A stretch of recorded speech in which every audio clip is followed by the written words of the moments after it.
Turkey says that it's more determined than ever to secure its southern border. The military has intensified airstrikes on Kurdish fighters in northern Syria and Iraq. So what's caused this latest escalation, and who are the main players? This is Inside Story.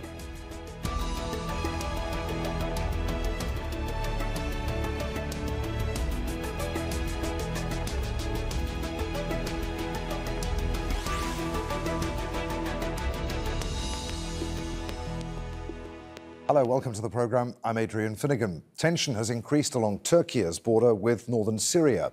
The Turkish Defence Ministry says that its forces have hit nearly 500 targets in Kurdish-held areas since Sunday. Turkey is also reporting casualties among fighters from the SDF, the Syrian Democratic Forces.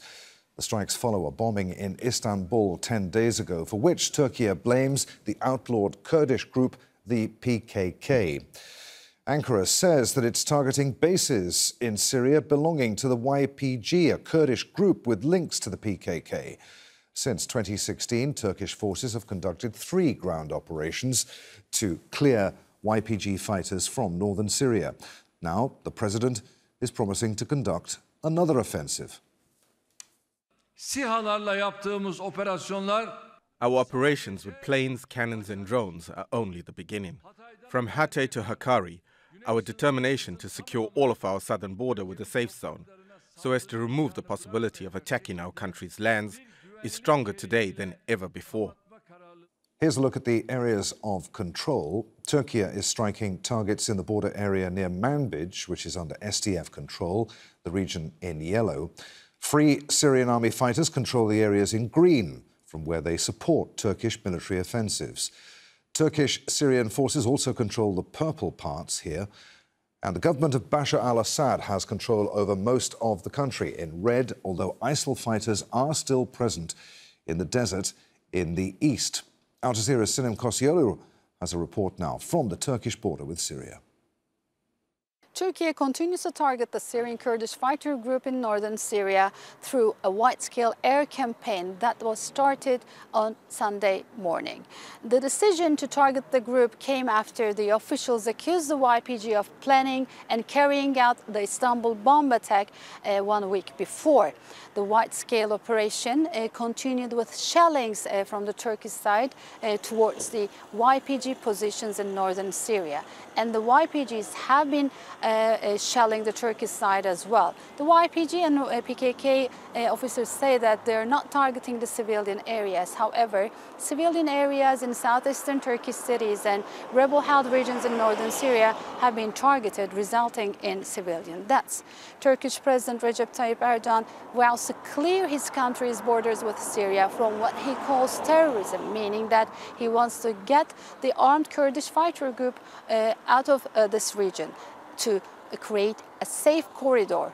It is not only because Ankara doesn't want neighbors of armed groups in its southern border, but also Ankara wants to pave the way for the millions of Syrian refugees for their voluntary return back to their homes. Sinem Koscielny, Al Jazeera for Inside Story in Kilis at Turkish-Syria border crossing. The SDF is an alliance of local Syrian opposition fighters founded by the US in 2015. Washington began arming them shortly before an offensive to recapture the northern city of Raqqa from ISIL. It's made up of largely Kurdish fighters from the YPG. The SDF also includes Arab, Turkmen and Armenian fighters, and there have been concerns about US support, especially after the group launched operations in Arab-majority areas of northeastern Syria.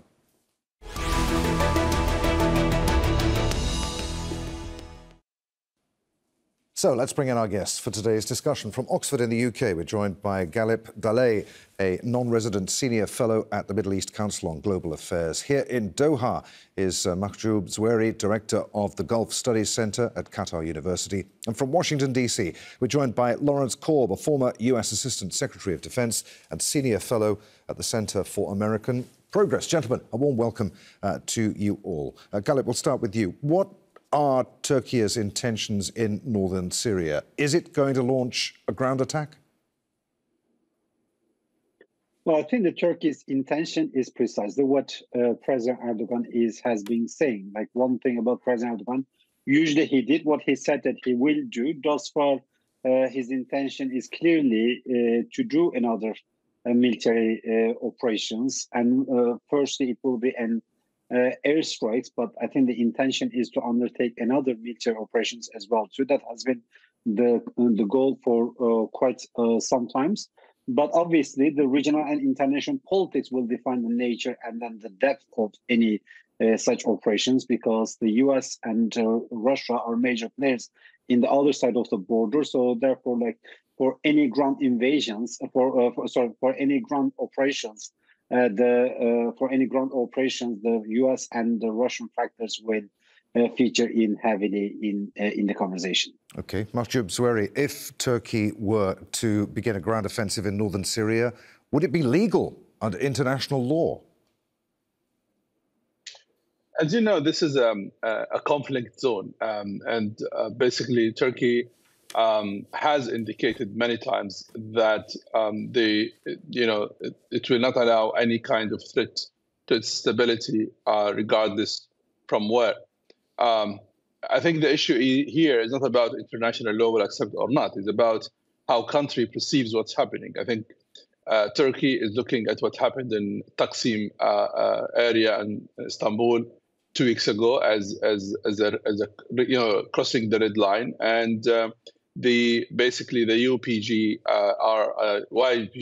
are responsible of that, and I think they try to send a clear message that this should not happen, and we will not allow this to happen again. This happens, as you know, in a context where the whole issue of Syria is being putting aside, because basically the most important players, and here I talk about Russia and Iran, they have different issues they are busy in, and Turkey does not want to be left alone with the crisis on their border. So I think the Turkish perception that the crisis is behind my backyard and I cannot leave it without action. Lawrence Korb, how does Washington view what President Erdogan says or is threatening to do? Well, basically, we do not agree with President Erdogan that all of the Kurds are terrorists. Not everybody in the YPG is part of the PKK. The YPG, who we're supporting to deal with ISIS. That's how we first got involved when the Iraqis asked us to come back after ISIS almost threw the government after we had withdrawn. We also want to protect the rebels who are fighting against Assad. So we do not want to see Turkey have a ground invasion here. We want to keep our good relations because they're a very, very productive voice for us in dealing with Putin over this horrible war in Ukraine. Galip, does President Erdogan care what his ally, the US, thinks? Well, I think, for sure, it will care what the US says, but in the end, the decision will be made in Ankara.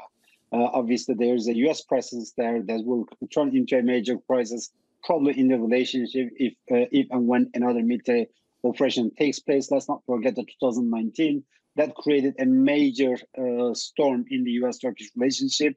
But at the end of the day, the Ankara will probably make its decision based on its own consideration and based on its own concerns. So yes, what US says is a factor. What Russia says is a factor. Probably, I will say the Russian factor is at this stage even more important than the US factors, given the geographical location for which the Turkey is planning to undertake an operation. So therefore, I would say that what Russia also cares is a major factor. But I think that Turkey would be willing to have a major crisis in its relation with the US if this is what it requires for it to undertake the operations. We'll come to Russia and Iran, another actor on the ground in Syria in just a moment, and also Israel, which has an interest in what's going on. But Lawrence, you wanted to come in there on that particular answer about whether President Erdogan particularly cares about what the US thinks about what's going on in his own backyard. No, I don't think he does, because he has shown he can act independently of us. He bought Russian air defense missiles, and even the war between Azerbaijan and Armenia, he didn't care what we thought. No, I think he sees this as an existential threat, particularly after the November 13th bombing. Mahjoob Zweiri, what about the timing?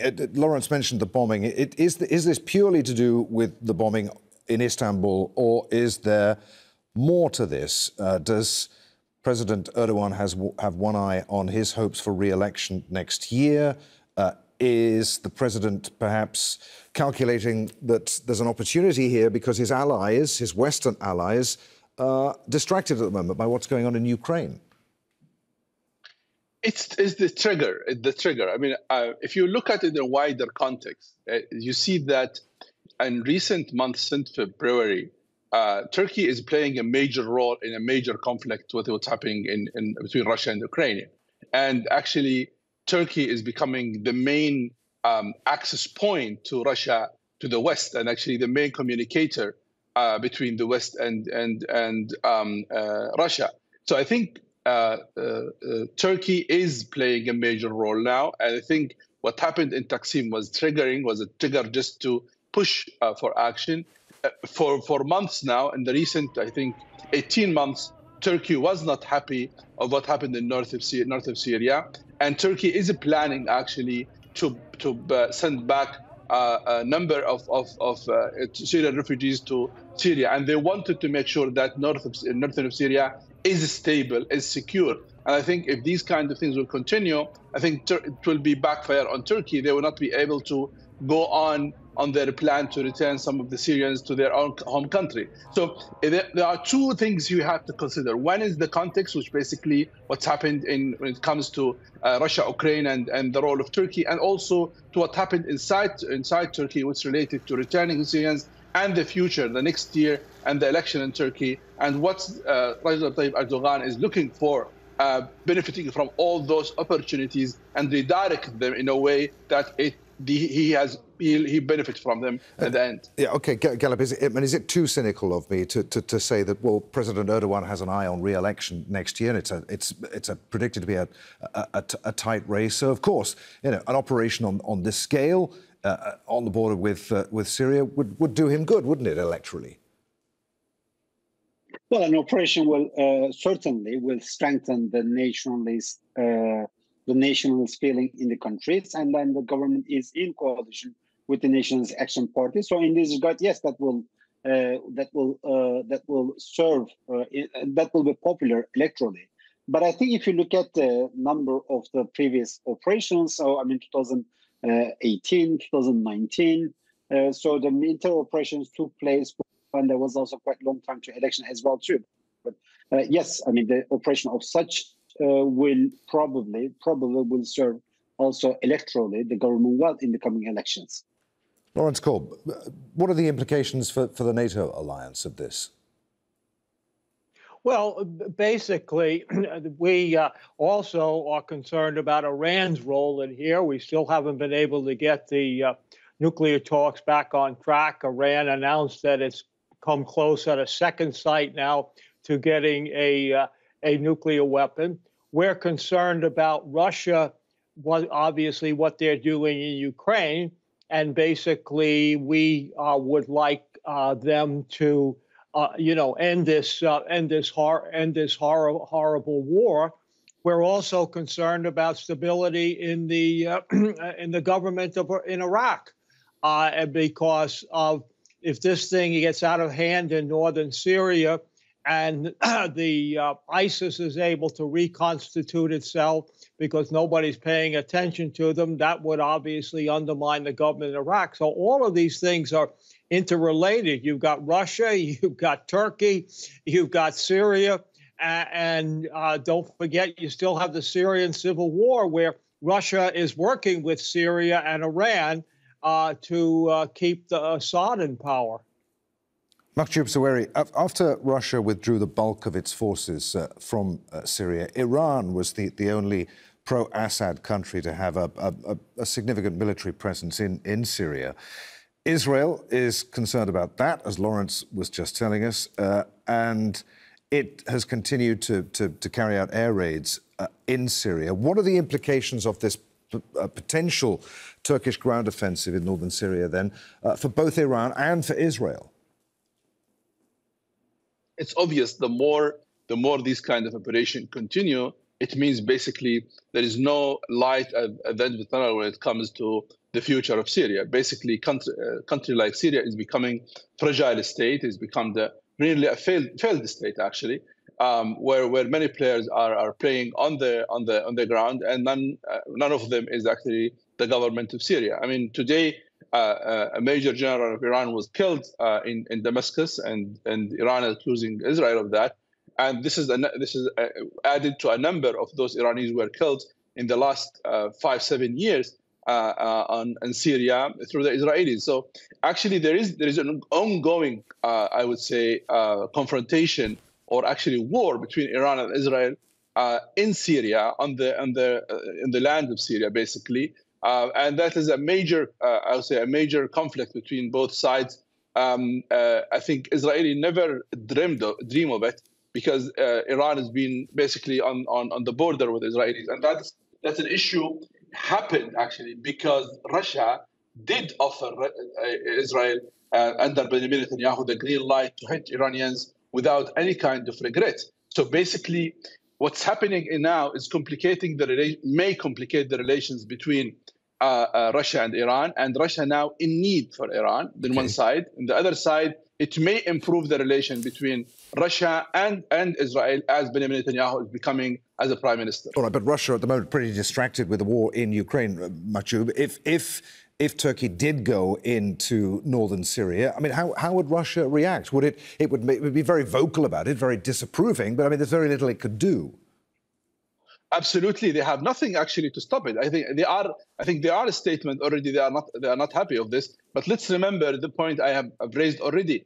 Russia wants to have a good ties with Turkey, especially at the moment where Turkey is securing a good communication line between Russia and the West, especially when it comes to the issue of energy. And they hope that this kind of line will continue as long as this conflict is going on. At least this is the minimum of the communication that Russia have with the international community. Galip, how does Syria and Iran and I suppose Iraq fit into Turkey's worldview and its view of its own backyard? Do you see a situation in which there could be any sort of reset in relations, a rapprochement, if you like, between Turkey and Syria?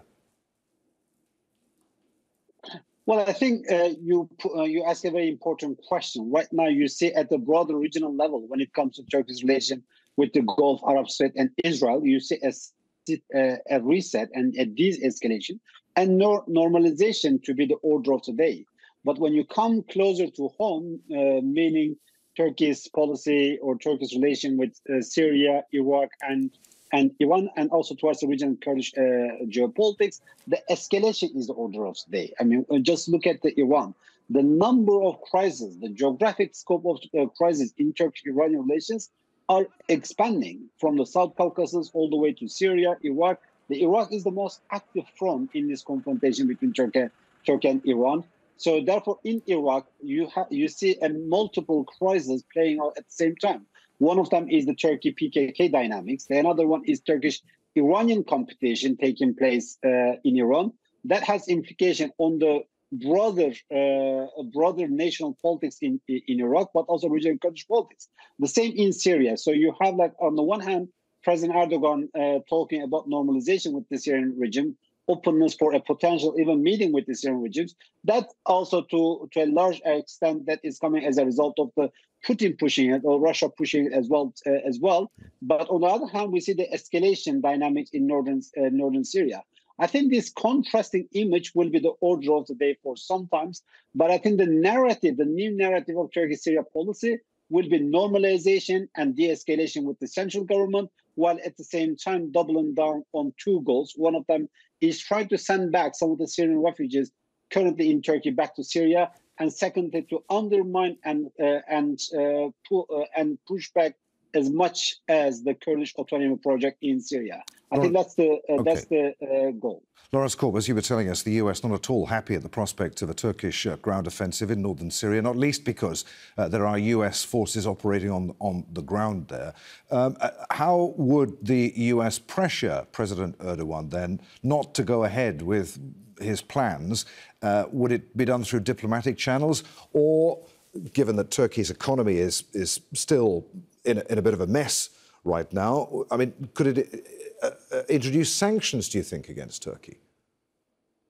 Well, I think it could use everything that it has short of military force, because it does not want to see a Turkish invasion of Syria, because that would create all kinds of problems. It could lead to a war between Iran and Syria. Obviously, the Israelis would get involved. The United States made a decision under the Obama administration not to get involved in Syria's civil war. But if Turkey goes ahead and invades there, it's going to be very hard for us to stay out of it. And as you mentioned, we've already got American troops there. They're not getting involved in the civil war. They're still trying to deal with ISIS and the threats to Iraq. And as I mentioned before, we're hoping that Turkey can play a constructive role in getting negotiations going over the Ukrainian civil war. Remember, in July, even at the height of the Ukrainian war, basically Russia in Moscow had the Turks and the Syrians together to try and come up with some sort of solution. But their position is weakened because of what's happening in Ukraine. And Lawrence, a very brief answer here, if you would. As we said earlier, the SDF, an alliance of local Syrian opposition fighters founded by the US. Does the US have any sympathy at all with Turkey over the fact that it's not happy with the SDF? Does it understand its beef? Well, I think it does. It understands the problem, as my colleague pointed out, with the Syrian refugees, and that some parts of the forces, the YPG and the PKK, have done some terrible things to Turkey. But by and large, the ones we're working with are not responsible for that. Their main goal is to protect the Kurds in Iraq, not to go into Turkey. And Turkey lumps all of them together. And the PKK is not the same as the YPG. They have different goals, different tactics that they use, and different standards.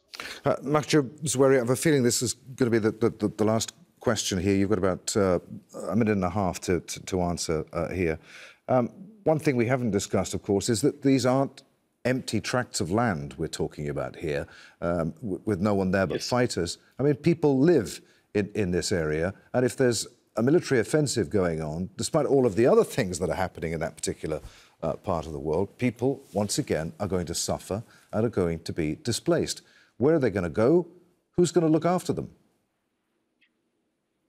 I think that's the human side of any conflict.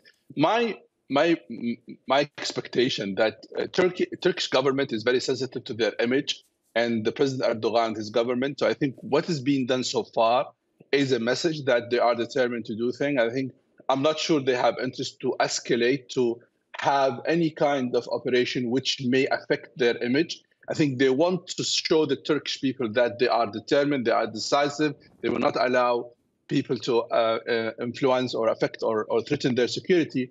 However, also they are, I think, worried. They will be worried if any kind of action will lead to a bad impact on their image. That makes me feel that any kind of operation, it may attack specific targets, try to avoid a mass impact, and also keep it open. Keeping it open, I mean that there is no time limit for that. They may attack today, they may stop for 1 week and then target, another attack. So it will not be systematic in one time, in one period. OK. Gentlemen, there we have to end it. The news is next. And as we know, the news waits for no one.